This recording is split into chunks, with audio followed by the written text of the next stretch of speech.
Bienvenue dans le monde qui nous ressemble et qui nous rassemble.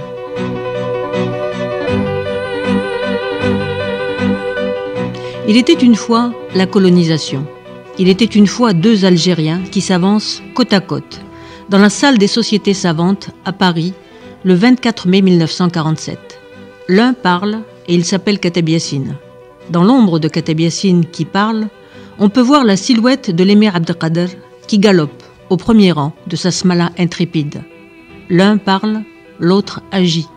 Tous les deux se battent contre l'empire colonial français.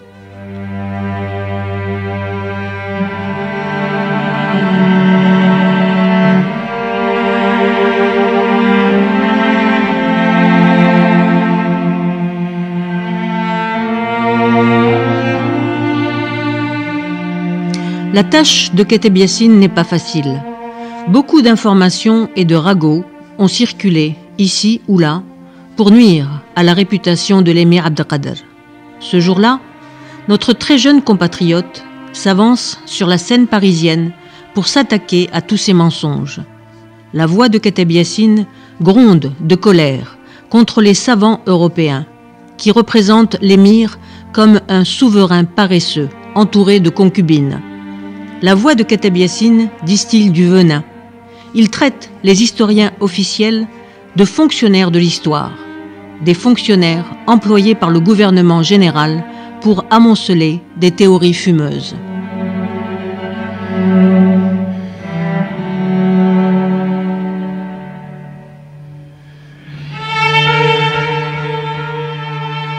Avec une rare insolence, le jeune Kateb Yassine s'attaque à ces fonctionnaires de l'histoire. Il les appelle « messieurs » pour afficher son mépris tout en leur donnant une leçon de dignité et de hauteur du haut de ces toutes jeunes années. À ces fonctionnaires de l'histoire, il est peut-être permis de demander « Et pourquoi tout cela, messieurs? Pourquoi tous ces mensonges ?» Toutes les questions sont permises.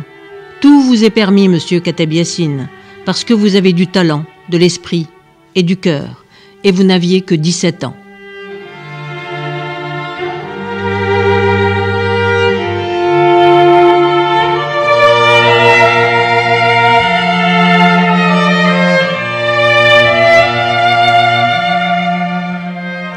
Vous aviez 17 ans en 1947, monsieur Kateb Yassine, et vous voilà à Paris en train de faire une conférence sur l'émir Abdelkader et l'indépendance algérienne. Vous n'aviez que 17 ans et vous aviez compris qu'il ne fallait pas tricher. Dès le début, vous annoncez la couleur qui gagne, celle de la sincérité et de la vérité, comme dans un palais de justice. Vous étiez devant le tribunal de l'histoire. Vous l'êtes encore pour tous ceux qui vous liront et apprendront bien des choses étonnantes. On a menti à votre sujet, monsieur Kateb Yassine, et il ne m'appartient pas ici de vous défendre. Je laisse le lecteur seul juge face à un texte qui se veut une défense de l'Algérie et des Algériens colonisés.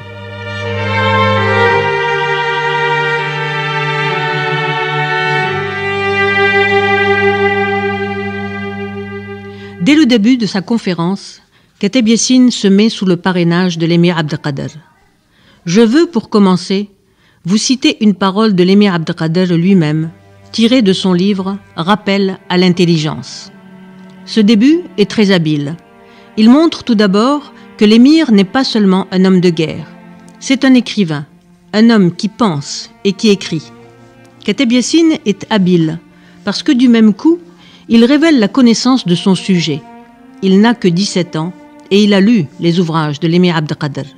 C'est un garçon sérieux et intelligent, parce qu'il a choisi pour commencer une belle citation de l'émir qui dit « C'est par la vérité qu'on apprend à connaître les hommes, et non par les hommes qu'on connaît la vérité. »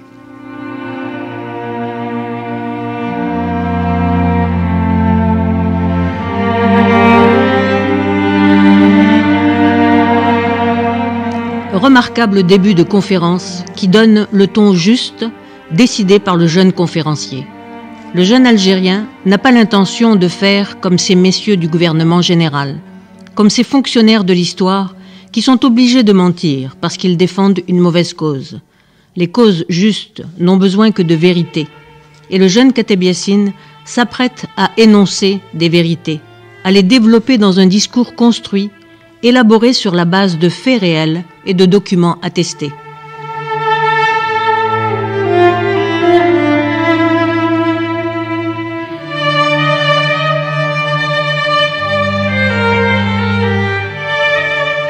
Il s'agit tout d'abord de brosser le portrait de l'émir Abdelkader.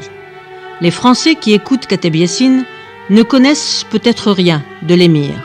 Peut-être même ne connaissent-ils de lui que ce que les fonctionnaires de l'histoire en ont dit. Aussi, est-ce très important de montrer le personnage, de lui donner une forme et un visage, une épaisseur qui lui donne une réalité vraiment humaine, loin des clichés et des mythes mystificateurs.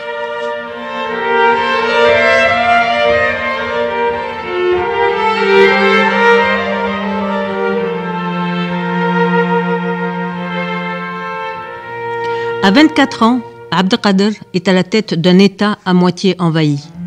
La tâche qui l'attend est loin d'être encourageante, mais elle ne lui fait pas peur. Il y a si longtemps qu'il rêve d'œuvres et de combats gigantesques. Le fils de Mahieddine a une réputation de sage et de héros. Rarement un adolescent a été à la fois aussi réfléchi et ardent que lui. Il a une constitution robuste, une taille bien prise, un visage expressif et plein de noblesse. Son œil sombre voit loin et clair. Il est mince et musclé comme un lévrier.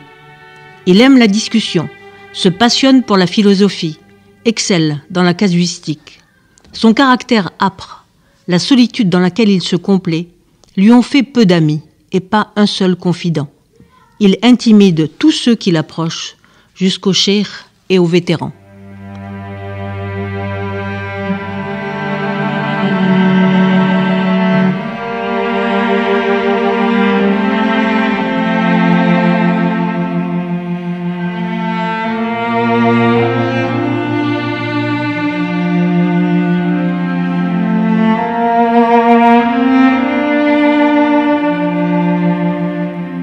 Ainsi parle Kateb Yassine, et pour un peu, on croirait lire un roman. Le héros y est magnifique. Énigmatique et solitaire, il possède un magnétisme impressionnant. Il s'appelle Abdelkader, il s'apprête à devenir le sultan des Arabes. C'est écrit dans l'histoire, la vraie, celle qui est racontée par Kateb Yassine dans Abdelkader et l'indépendance algérienne.